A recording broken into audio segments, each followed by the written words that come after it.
Hello दोस्तों, मैं विनय सिलवान स्वागत करता हूं आपके अपने चैनल योर प्रॉपर्टी शो में, जहां पर हम आपके रियल एस्टेट बिजनेस को एक्सपोनेंशियली ग्रोथ करने में मदद करते हैं। दोस्तों, मिस्टर अंकित सिंह ने मुझसे एक सवाल पूछा कि सर नेगोशिएशन में कोई वीडियो बनाएं। आज मैं आप लोग के लिए नेगोशिएशन पे एक वीडियो लेकर आया हूँ। दोस्तों, नेगोशिएशन कोई रॉकेट साइंस नहीं है कि आपको बहुत कन्विंस करना है अपने क्लाइंट को कि सर ले लो, सर इस प्राइस में ले लो, सर ले लो, ये ऑफर है सर, वो है वो ना। ये बहुत सिंपल सा एक प्रोसेस है जहाँ पे आपको ट्रिपल सी के प्रिंसिपल को यूज़ करना है। यानी कि पहले उसके साथ कनेक्ट करो, एक अच्छी बॉन्डिंग बनाओ। इनिशियल कॉन्वर्सेशन आपका ऐसा इतना हेल्दी होना चाहिए कि वो व्यक्ति खुश हो जाए आपसे मिलके। दूसरा, फिर अपनी बात कन्वे करो, वो अपनी बात कन्वे करेगा, फिर आप अपनी बात कन्वे करो। जब आप उससे कनेक्ट कर लोगे, उससे कनेक्ट हो जाओगे, कनेक्शन अच्छा हो जाएगा, उसको अपनी बात कन्वे कर लोगे, तीसरा कन्विंस वो अपने आप हो जाएगा। जब आप नेगोशिएट करते हो तो इस चीज़ का हमेशा ध्यान रखना, इस एटीट्यूड के साथ बैठना डीलिंग करते वक्त कि आप अपनी प्रॉपर्टी पे और अपने आप पे कॉन्फिडेंट हो। अगर आप अपनी प्रॉपर्टी पे ज़रा सा भी कॉन्फिडेंट ना हुए या आप अपने आप पे कॉन्फिडेंट ना हुए, आपका कॉन्फिडेंट डगमगा रहा है अपनी प्रॉपर्टी पे और अपने आप पे, तो नेगोशिएशन नहीं हो पाएगा। तब तो आप इस क्लाइंट के साथ बैठो या भविष्य में कितने क्लाइंट के साथ भी बैठो, आप प्रॉपर्टी नहीं बेच पाओगे। बहुत दिक्कत आएगी प्रॉपर्टी सेल करने में। तो इसलिए अपनी प्रॉपर्टी पे कॉन्फिडेंट रहो और अपने आप पे कॉन्फिडेंट रहो, नेगोशिएशन बहुत आसानी से हो जाएगा। कुछ पॉइंट्स हैं जो मैं आपको बताने जा रहा हूं। जब आप एज एन ऑथराइज्ड ब्रोकर किसी प्रॉपर्टी को रिप्रेजेंट करते हो और तब उस अपने क्लाइंट के साथ नेगोशिएट करते हो जो उसे परचेज कर रहा है, तो क्या क्या पॉइंट्स हैं जो आपको ध्यान रखने हैं। पहला, be confident of your self. अपने आप में कॉन्फिडेंस, अपने आप में कॉन्फिडेंट रहो, अच्छा कॉन्फिडेंस रखो अपने आप पे, ताकि आप आसानी से उसके साथ कम्युनिकेट कर सको। Keep a smile on your face. अपने चेहरे पे एक स्माइल रखें, ज़रूर रखें, ताकि अगला व्यक्ति भी जब आपके साथ बैठे, आप जो क्लाइंट आपके साथ बैठे, वो खुश होकर बात करे, उसको एक पॉजिटिव एनर्जी आए आपके चेहरे से, आपकी बॉडी से। एक अच्छा बॉडी लैंग्वेज रखिए जब आप कम्युनिकेट करेंगे अपने क्लाइंट के साथ, जब नेगोशिएट करेंगे अपनी डील के लिए, अपनी प्रॉपर्टी के डील के लिए, तो एक अच्छी बॉडी लैंग्वेज रखिए।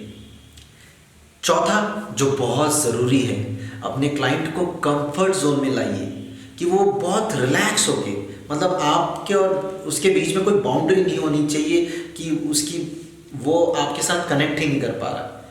एक बहुत रिलैक्स होकर उसके साथ बात कीजिए, ऐसे कंफर्ट जोन में लाइए कि वो बिल्कुल निश्चिंत होकर, उसको ये जरूर महसूस हो जाए कि भाई ये व्यक्ति बहुत अच्छा है, दिस गाय इज गुड, और जो ये बोल रहा है ये सही बोल रहा है, ये गलत मुझे सजेशन नहीं देगा, गलत राय नहीं देगा, या जो भी ये प्राइस कोट करेगा मुझे, जो ये पैसा मुझे बताएगा, वो गलत नहीं होगा कहीं ना कहीं, मतलब मुझे इससे प्रॉपर्टी लेनी चाहिए। वो इस कंफर्ट जोन में आ जाए आपके साथ। और last and the best part, कि आपको अपनी प्रॉपर्टी के बारे में नॉलेज होनी चाहिए।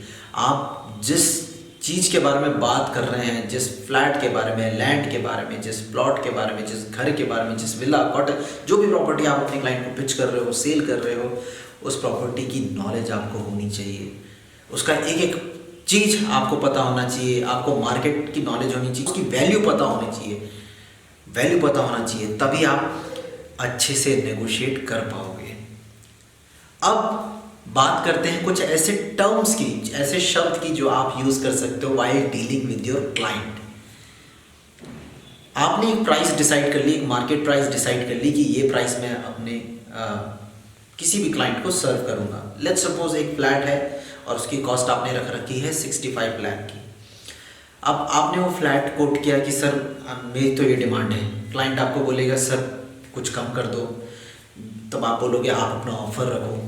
वो ऑफर रखेगा, लेट्स सपोज उसने 55 लाख का ऑफर रखा, सर मैं तो 55 लाख से ज़्यादा नहीं दूंगा, sir this is my offer. अब उस समय आपने ये नहीं कहना कि ना नहीं हो पाएगी जी, आप चले जाओ, ना मैं नहीं कर रहा जी, जाओ आप जाओ, ऐसे नहीं करना।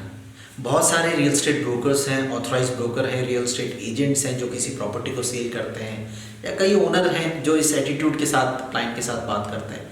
आपको ये चीज़ें नहीं करनी, ये गलती कभी मत करना, ध्यान रखना।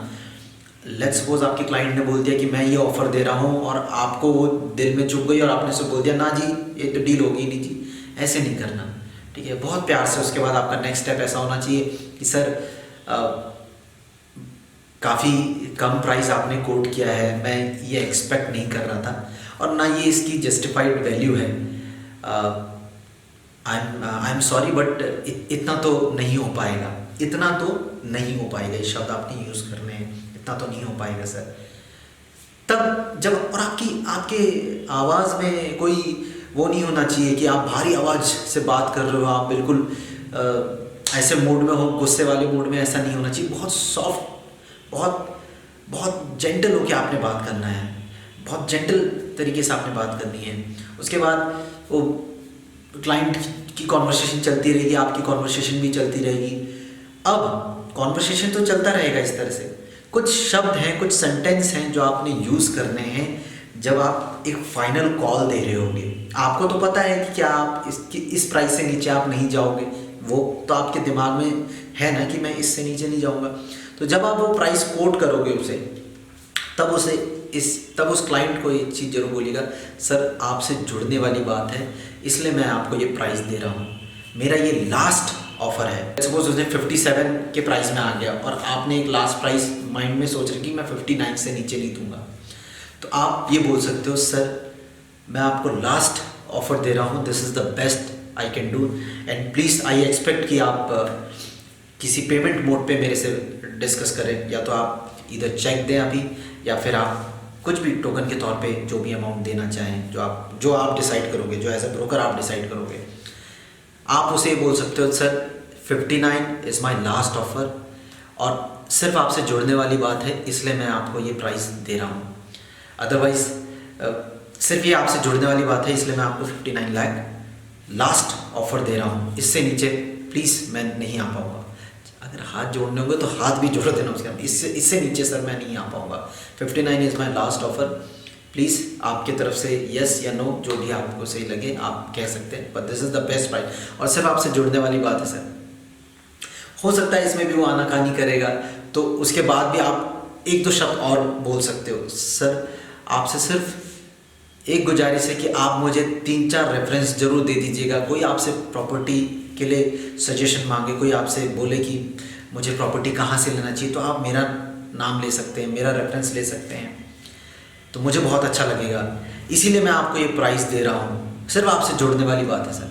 ये सब टेक्निक आप यूज़ कर सकते हो while negotiating, keeping in mind कि ये आया तो बेस्ट है वरना नेक्स्ट है। ये अप्रोच रखोगे अपनी प्रॉपर्टी पे कॉन्फिडेंट, उसको बोलना नहीं है कि आप आए तो बेस्ट है वरना नेक्स्ट है, बट हाँ अपनी प्रॉपर्टी पे कॉन्फिडेंस होना चाहिए और अपने आप में कॉन्फिडेंस होना चाहिए। आप उसे ये बोल सकते हो, क्लाइंट को ये बोल सकते हो कि मैं आपको ये प्राइस इसलिए दे रहा हूँ क्योंकि मैं ये उम्मीद करता हूँ कि भविष्य में आप मुझे 2-4 रेफरेंस जरूर देंगे। अब वो तो ये बोलेगा ना, वो मना थोड़ा ना करेगा मैं रेफरेंस नहीं दूंगा, वो तो ये बोलेगा हाँ हाँ जरूर दूंगा रेफरेंस। तो कहीं ना कहीं उसके दिमाग में हाँ वाला एटीट्यूड आ रहा है। जब ये उसके सबकॉन्शियस माइंड में हाँ वाला अप्रोच आएगा, वो चांसेस ये होंगे इन सब कॉन्वर्सेशन कहीं ना कहीं वो ये डील कर लेगा। बट आप विनम्र होने चाहिए, आप पोलाइटनेस होनी चाहिए, जेंटल तरीके से आपको उसके साथ बात करनी पड़ेगी अपने क्लाइंट के साथ, तभी ये चीज़ें सक्सेसफुल होंगी। और कीपिंग इन माइंड जो मैंने शुरुआती पॉइंट आपको बताया, आधे अगर पॉइंट आप वही फॉलो कर लोगे तो आपका नेगोशिएशन का जो एफर्ट है वो बहुत कम हो जाएगा।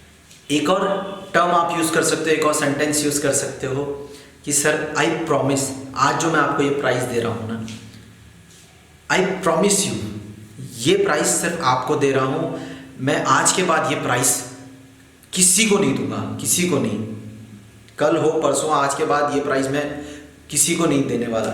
ये सिर्फ प्राइस आपको, सिर्फ आपसे जोड़ने वाली बात है इसलिए आपको ये प्राइस दे रहा हूँ। आज के बाद ये प्राइस मैं कोट करूँगा ही नहीं किसी को। वो तो आपका व्यवहार, वो तो आपका नेचर, आप एज अ ह्यूमन बीइंग मुझे अच्छे लगे और मैं भी चाहता हूँ कि एक अच्छी फैमिली इस प्रॉपर्टी को ले, इसलिए मैं आपको प्राइस दे रहा हूँ।